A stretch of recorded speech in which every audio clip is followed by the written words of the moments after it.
looking back along this winding road to the old familiar markers of the mercies I have known.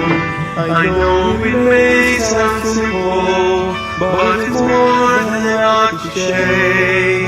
There's no better way to tell you than to say God's grace in my life. I feel blessed beyond my wildest dreams when I go to sleep each night. Though I've had my share of hard times, I wouldn't change them for my good. 'Cause through it all, God's been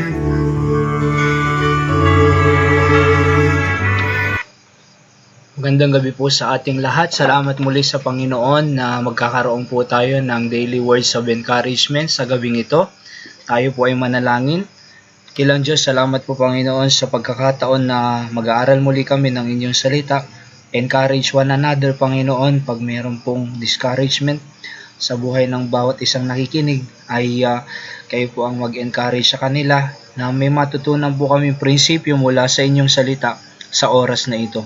Patawad din po sa kasalanan at pagkukulang sa pangalan ng Panginoong Yesus. Amen. So ating text po ay dito sa Psalms chapter 46 verse 1. Sabi po ng Bible, God is our refuge and strength, a very present help in trouble. Yan po ang ating passage sa gabing ito. God is our strength or refuge and strength, a very present help in trouble. So, pag-aaralan po muna natin itong God is our refuge. So yung God po dyan ay Elohim. Ang ibig sabihin po ay Supreme God or Magistrate. So, Supreme God or Magistrate. Ano po? So, and then yung refuge po dyan, shelter. Sa Tagalog po ay kanlungan. At shelter from rain or storm or from danger. So, kaya nga po pag mayroong storm, ang Diyos ang ating kanlungan. Ano po? Pag may danger, ang Diyos ang ating kanlungan or shelter. So, God is our shelter in the storm. Mga kapatid, sabi po dito sa sinulat ko, God is our shelter in times of storm. Storm will surely come, but we have a refuge. Fear of storm will eliminate if you have a place of refuge. So, hindi po maiiwasan yung storm sa buhay. Yung pag-ulan, yung storm, bagyo, darating at darating talaga po yan. Parang sa ating bansa po, ay 26 storm dumarating po sa ating bansa taon-taon. So, sigurado po yung darating. Pero salamat sa Panginoon, meron tayong bahay na storm. Kaya pag nasa loob tayo ng bahay, malakas man ang hangin, kumikidlat, malakas ang ulan, pero pag nasa loob tayo ng ating bahay na ating shelter, kalmado po tayo, di ba? Kasi meron pong shelter. Ganun din po ang buhay natin. Bagamat dumarating po ang storms of life, pero pag ang Diyos ang ating shelter, wala po tayong kailangang katakutan. Ano po? So, God is our refuge. And then, yung strength po na word dito ay power. Ano po? Or might. Sa Tagalog po ay kalakasan. Sa panahon ng ating kahinaan, ang Diyos ang ating kahinaan. Sabi ko po dito. So, dumarating po sa buhay natin na tayo mahina. Marami po tayong weaknesses and infirmities sa ating buhay. Pag dumarating po yung kahinaan na yan sa ating buhay, salamat sa Panginoon dahil ang Diyos ang ating kalakasan. God's strength can sustain our weakness, sabi ko po dito.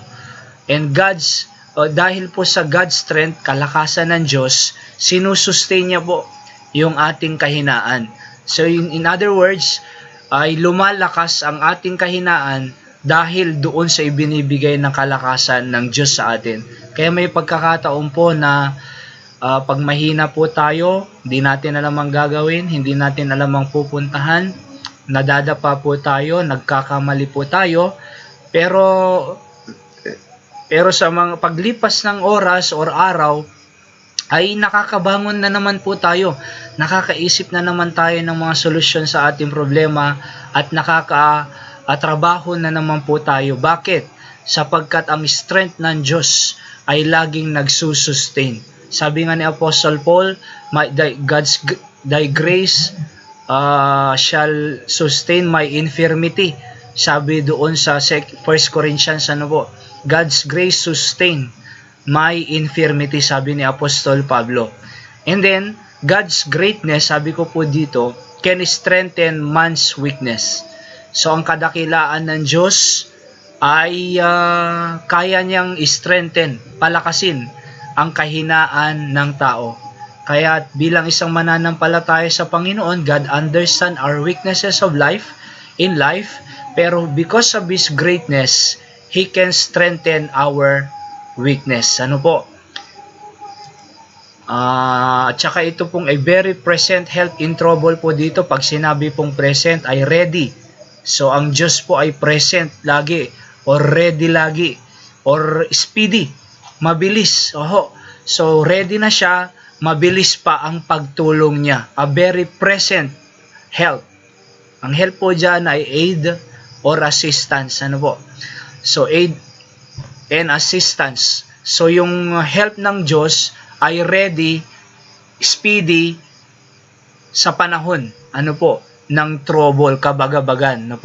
So God's help, sabi ko po dyan, is always available when we need Him. So ang tulong ng Diyos ay laging available pagkakailangan po natin ng tulong ng Diyos. Salamat sa Panginoon. Bilang ang advantage po natin bilang isang mananampalataya, pagkailangan po natin ng tulong, meron tayong lalapitan na tulong. Yung mga unbeliever po, pagka nagka-problema na sila, wala na po silang lalapitang tulong. Kaya nagpapakamatay, nadidepress. Bakit? Wala na po silang pwedeng lapitan ng tulong. Meron silang pera, meron silang kayamanan, meron silang malaking bahay, may maraming sasakyan. Pero pag nagka-trouble po sila, wala, dahil hindi masolusyonan ng mga bagay na yon, material, ay nagpapakamatay. Pero salamat po sa Panginoon, kahit po tayo ay may problema, may trouble, meron tayong Diyos na lalapitan na available when we need His help. Sabi ko po dyan, man can reject to help you, but God is always ready to help you. Maaring pag nagpatulong ka sa tao, ire-reject ka niya, pero ang Diyos ay laging nandiyan, ready, speedy, na tulungan po tayo. Kaya sabi po dito sa Hebrews 13:6, so that we may boldly say, the Lord is my helper, and I will not fear what men shall do unto me. So the Lord is my helper. Panghuli po, principles of the day. Trouble may bother us, sabi ko po, but God can strengthen us.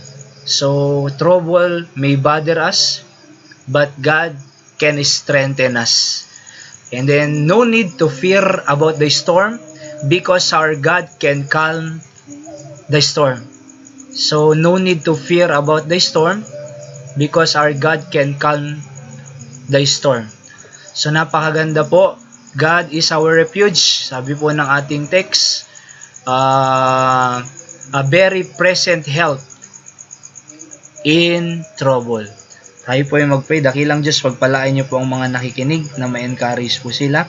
Naway ang mga prinsipyo, meron po silang kaunti o isa man lang principle na nakuha ngayong gabi, ay malaking tulong po ito na encouragement sa bawat isa. Salamat po, ito po ang aking samot dalangin at pasasalamat sa pangalan ng Panginoong Yesus.